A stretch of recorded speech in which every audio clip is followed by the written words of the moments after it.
पाहूयात पुढची बातमी। बारामतीकरांनी पोलीस स्टेशनच्या बाहेर ठिय्या दिलेला आहे। पोलीस स्टेशनच्या बाहेर बारामतीकरांनी मोठी गर्दी केली आहे। पोलीस स्टेशन बाहेर जोरदार घोषणाबाजी देखील केली जाते आहे। आज FIR दाखल करण्यासाठी रोहित पवार, युगेंद्र पवार बारामती पोलीस स्टेशनमध्ये आलेले होते आणि त्यांच्यासोबतच राष्ट्रवादी काँग्रेसचे अनेक कार्यकर्ते, अजित पवार यांचे अनेक चाहते, त्यांचे समर्थक यांनी देखील पोलीस स्टेशनच्या बाहेर मोठी गर्दी केलेली आहे। सामान्य नागरिकांनी मोठी गर्दी केलेली आहे। बारामतीकर देखील तिथे एकवटलेले आहेत।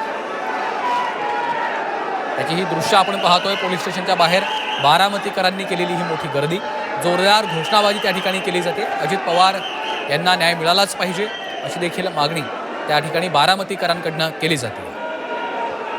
जो व्यक्ती न्याय निवाडा करत होता त्याचाच न्याय निवाडा करायची वेळ जर जनतेवर येत असेल, सरकार काही झोपले आहे का? आम्हाला कुठल्याही पक्षाला किंवा कोणालाही विनंती करायचं नाही। एक सिस्टीम जी आहे सरकार म्हणून, तर या सरकारने याची दखल घ्यावी। हा अपघात आहे का नियोजित अपघात आहे अजूनही महाराष्ट्राला कळलं नाही। बारामती तालुका पोलीस स्टेशनला नोंद आहे की जो ब्लॅक बॉक्स गावलाय तो ब्लॅक बॉक्स हा सुरक्षित आहे, व्यवस्थित आहे आणि मीडियावरती सगळीकडे सांगितलं जात आहे की ब्लॅक बॉक्स पूर्णपणे जळाला आहे।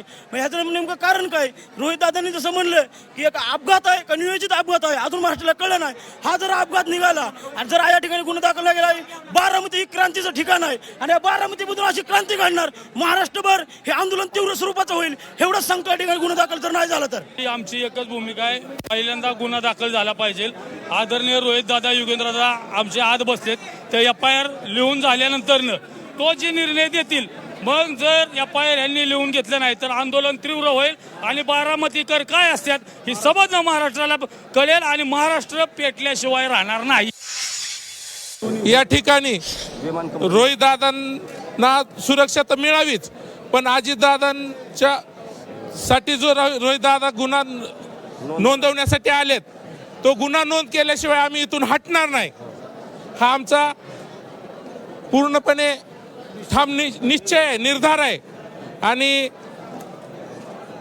या सरकारचा आम्ही आमच्या तृतीयपंथी संघटनेतर्फे जाहीर निषेध करतो। सर्वसामान्य माणसाच्या एखाद्याच्या घरात जर चोरी झाली तर तो जाऊन पोलीस स्टेशनला म्हणत माझी चोरी झाली, पोलीस तपास करतील। तसाच हा प्रकार आहे।